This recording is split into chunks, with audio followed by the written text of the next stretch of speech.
O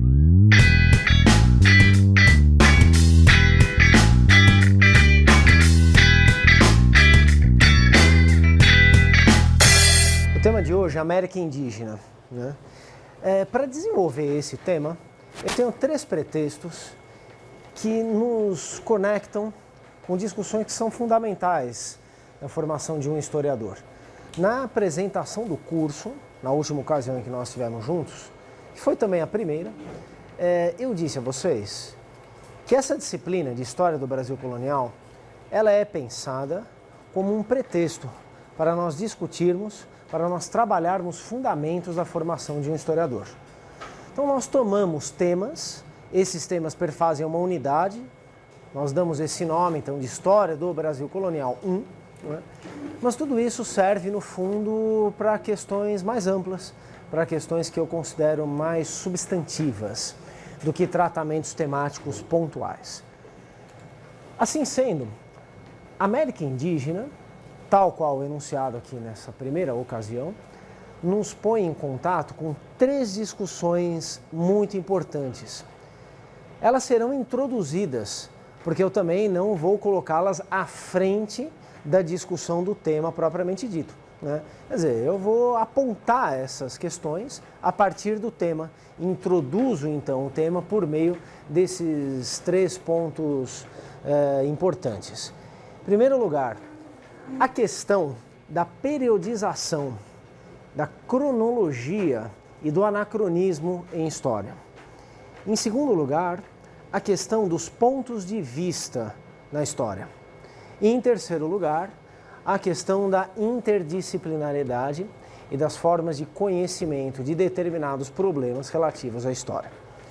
Esses 3 pontos, então, eles dão início, né, a uma exposição preliminar que fará sentido, espero, desde que vocês tenham feito a leitura do texto indicado para a aula de hoje, né, que é a introdução, escrita pela antropóloga Manuela Carneiro da Cunha, daquela obra publicada em 1992, História dos Índios no Brasil.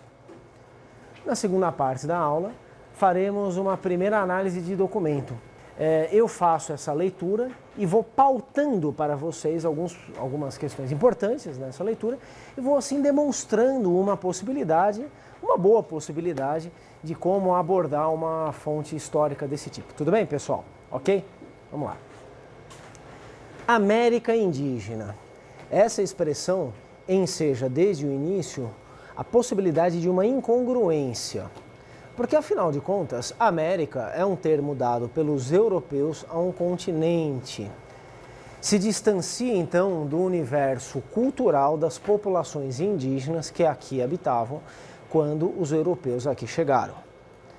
Não obstante, essa história não se encerra quando da chegada dos europeus. A história das populações indígenas na América, ela se desdobra pelos séculos de colonização, pelos séculos de existência, que não são muitos, dos países independentes, se faz ainda uma história presente e atual.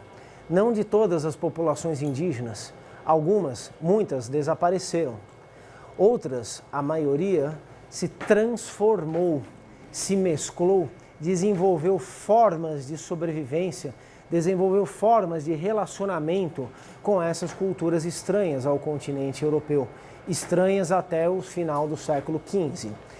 Assim sendo, né, essa é uma história de longa duração, a história das populações indígenas da América, é uma história que progressivamente deixa de ser uma história de populações nativas e que se confunde com a própria história das sociedades no continente americano, desde que se processou esse encontro entre 2 mundos fortemente, muito diferentes entre si, o mundo europeu e esse mundo americano. Assim, repito, a ideia de uma América indígena, né, carrega um forte potencial de incongruência, porque o nome utilizado pelas populações indígenas, aliás, os nomes eram outros, né? Aliás, essas populações indígenas não tinham uma ideia de unidade desse continente, não tinham por que desenvolver essa ideia. A preocupação, então, com o continente americano como um continente, merecedor, portanto, de um nome, de uma alcunha, de uma identidade, é uma preocupação europeia, é uma preocupação culturalmente setorizada desse século XV, século XVI, do século XVII. Né? De onde vem o termo América, vocês devem saber. Né? É uma homenagem a Américo Vespúcio. Né? Uma homenagem, é um reconhecimento que foi dado no começo do século XVI a Américo Vespúcio como tendo sido aquele que reconheceu, né, nas terras recém-descobertas pelos europeus uma novidade. Aparentemente falei uma redundância, uma novidade, as terras recém-descobertas. Claro, porque a ideia de descoberta não necessariamente carrega consigo a ideia de uma novidade. No século XV, final do século XV, no começo do século XVI, justamente Vespúcio foi aquele que, de modo mais eficiente, né, reivindicou para si a consciência de que as terras que os europeus encontraram não eram as terras esperadas, mas eram terras novas. Esse reconhecimento veio, então, pouco depois dos escritos do Vespúcio, no começo do século XVI, com o batismo, né, em obras cartográficas, em obras geográficas, em que pela primeira vez, então, passaram a representar o continente americano. Isso nós vamos ver na próxima aula, né, que os atlas europeus, os mapas mundi europeus, até o começo do século XVI, ignoravam por completo a existência de um continente americano. Ignoravam porque esse continente não existia nas formas de pensar o mundo dos europeus. Esse continente não fazia parte da visão de mundo europeia. Passará a fazer parte, né? E quando então os cartógrafos, os geógrafos começam a colocar esse continente nas suas representações no mundo, né, batizam com o nome de América, em homenagem a Vespúcio, ou melhor, em tributo ao reconhecimento de que Vespúcio teria, claro, percebido algo que, por exemplo, Cristóvão Colombo não percebeu.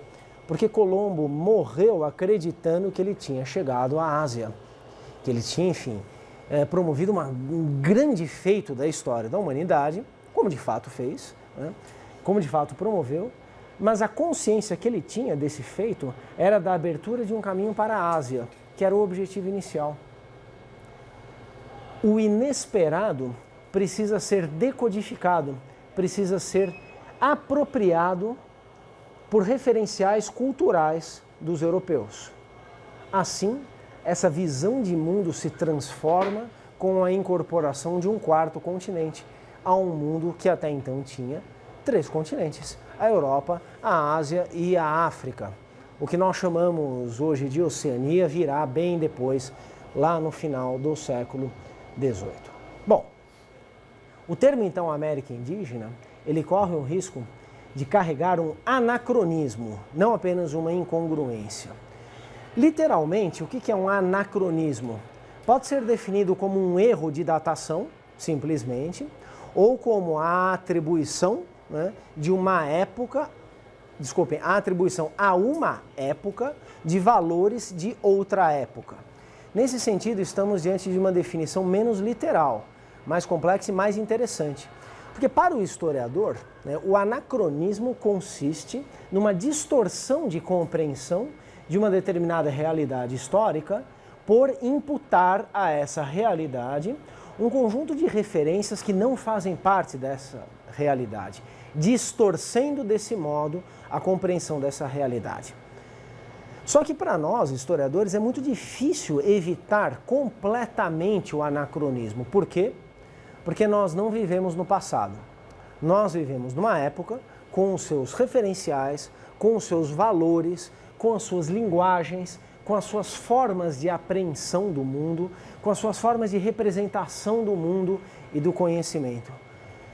Não há outra maneira de estudar o passado senão, em parte, transferindo algumas dessas ferramentas mentais para a época que nós queremos entender.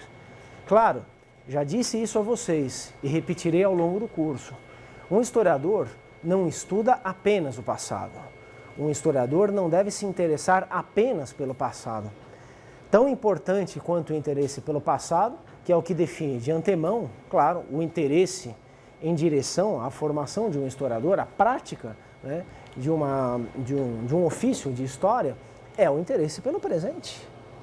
No entanto, curiosamente, o interesse pelo presente é capaz de obliterar o interesse pelo passado. Essa é uma longa discussão que diz respeito, então, à função social do historiador e, mais do que isso, as formas como uma determinada sociedade pensa o conhecimento histórico. Essa é uma discussão muito importante que não pode ser evitada jamais no curso de História e que poderá ser distribuída aqui ao longo do nosso curso. Eu dizia, então, que um anacronismo subjacente à ideia de uma América indígena consiste, então, numa concepção de que esses dois valores são plenamente coerentes, ou melhor, as referências a valores que são, de início, muito diferentes, como sendo semelhantes, como sendo articulados. O mundo europeu, América, o mundo não europeu, esse mundo indígena, o indígena aqui da expressão. No entanto, esse risco de anacronismo, ele vai até um certo ponto, porque há efetivamente uma América indígena. Aliás, muitas Américas de muitas formas indígenas. Por quê? Porque a história das populações indígenas desse continente, que os europeus batizaram de América, a história dessas populações indígenas não se encerra com o encontro com os europeus. De alguns povos, sim. De alguns grupos, sim. Repito, muitos desses grupos desapareceram. Há uma dimensão demográfica, há uma dimensão catastrófica desse fenômeno demográfico do encontro dos dois mundos. É muito difícil, aliás é impossível, né, estabelecermos exatamente qual é a dimensão dessa catástrofe demográfica. Não sabemos com exatidão, nem com uma aproximação razoável, o montante das populações nativas quando, em 1492, Cristóvão Colombo chegou às Antilhas. Os números são muito discrepantes. Eles desencorajam, portanto, sínteses nessa direção. Estudiosos falaram desde 5 milhões de indígenas até 100 milhões de indígenas. O que nós sabemos é que hoje em dia, né, os países, os estados nacionais existentes nesse continente americano dispõem de mecanismos de recenseamento da população, né, de contagem da população. E aí nós podemos então ter uma ideia do que são populações indígenas de acordo com valores dos dias de hoje. Porque essa também não é uma definição absoluta, essa não é uma definição inquestionável, né? O que é um índio hoje em dia? Depende de uma autodeclaração, pelo menos no Brasil, né? O IBGE tem esse dispositivo, né? Então declare a sua cor, declare a sua religião, né? Declare a sua condição e por aí vai. Então a ideia do ser indígena hoje em dia é tida, por definição, muito mais como um auto-reconhecimento do que como uma definição vinda de cima para baixo, de modo supostamente objetivo.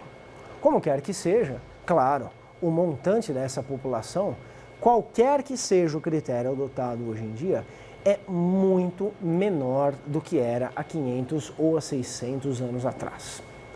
É só aí, então, que nós temos condição de afirmar de modo definitivo esse caráter catastrófico do fenômeno demográfico, da dimensão demográfica, melhor dizendo, do fenômeno do encontro dos dois mundos que ocorreu nesse final do século XV.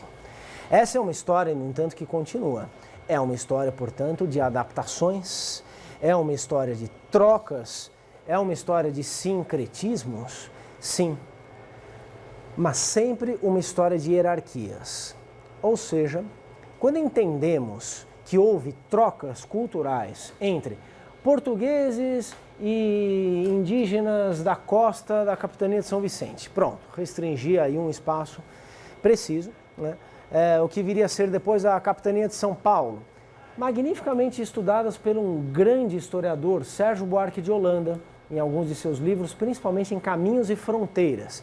Nesse livro, o Sérgio Buarque mostra, então, como que os europeus se valeram de elementos da cultura indígena, de saberes indígenas a respeito do Novo Mundo e, com isso, aprenderam a sobreviver melhor nesse novo mundo. É um grande livro.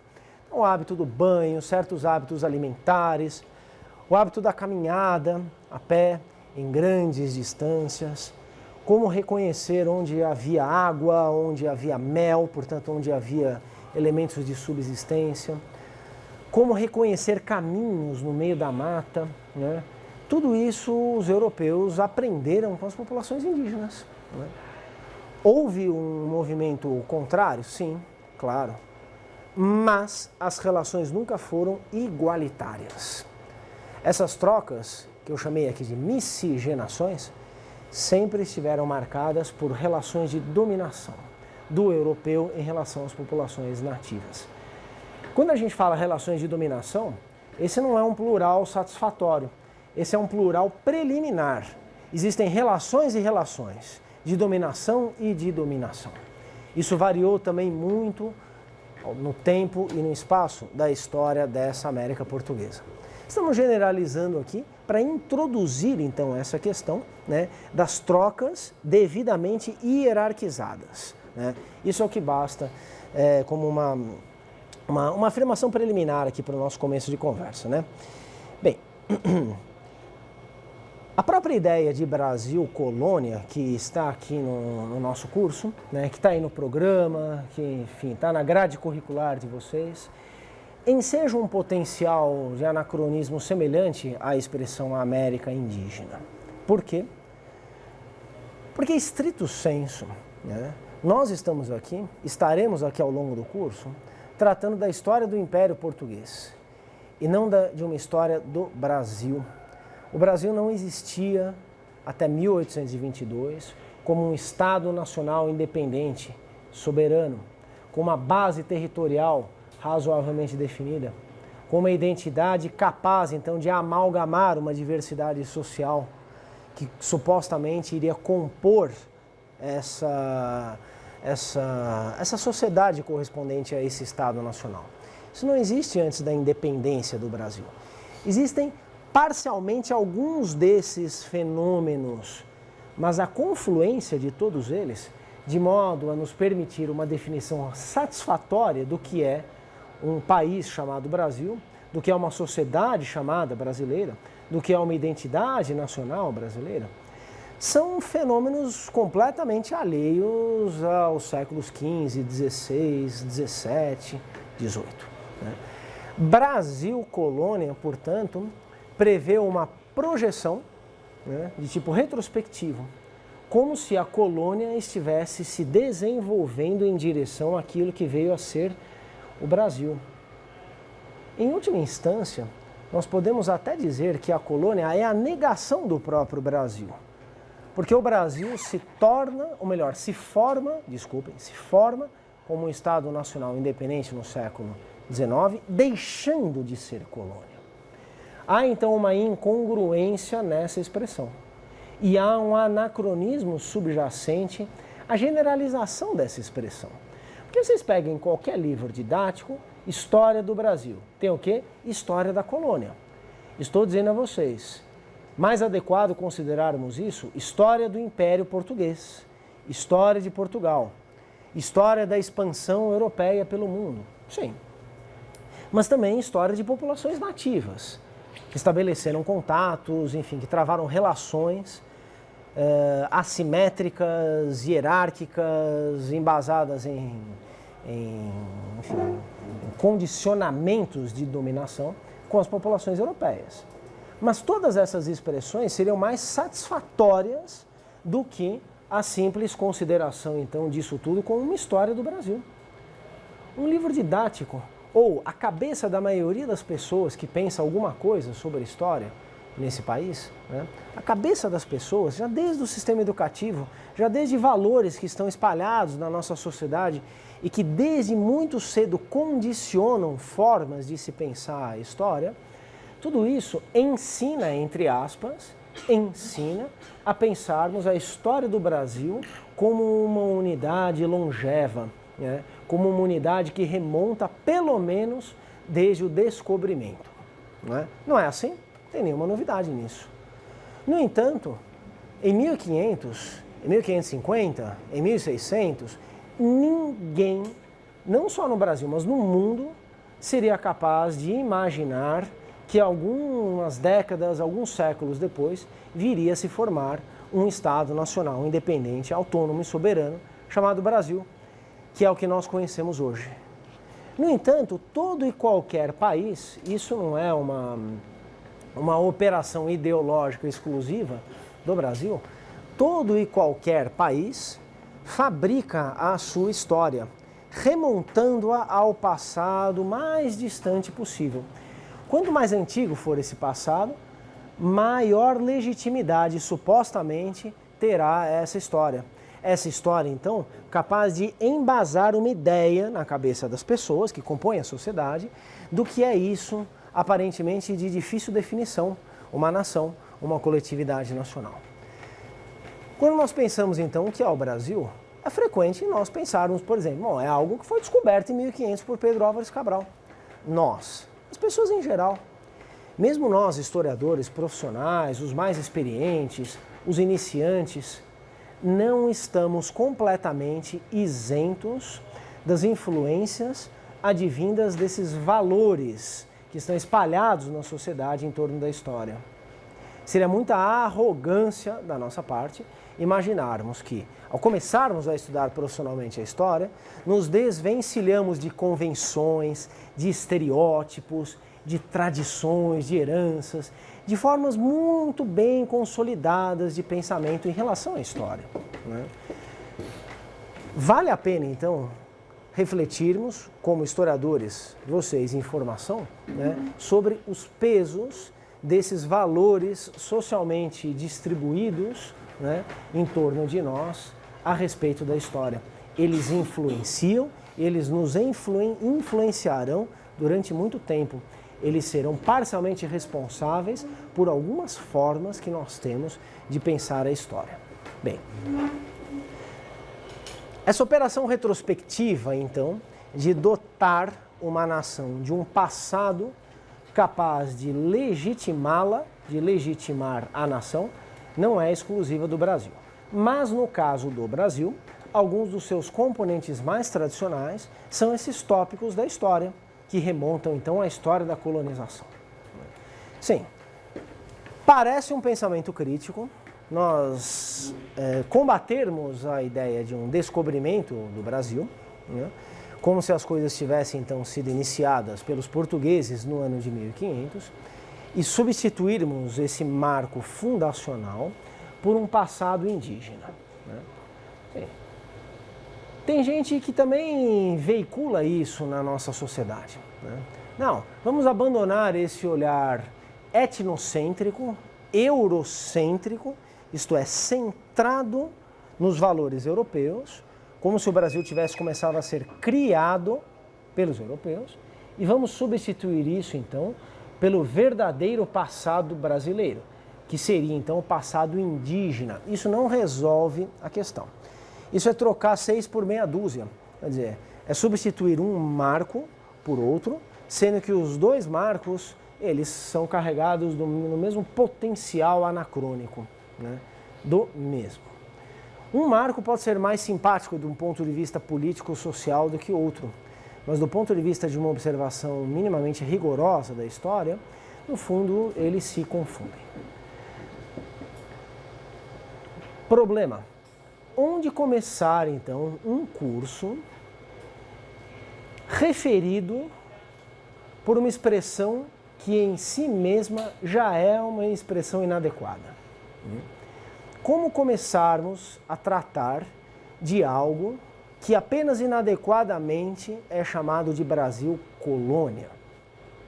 Poderíamos começar pelo descobrimento, desconstruindo a ideia de descobrimento. Podemos começar, então, pela América indígena, relativizando a ideia de uma América indígena. Poderíamos começar em, vários pontos.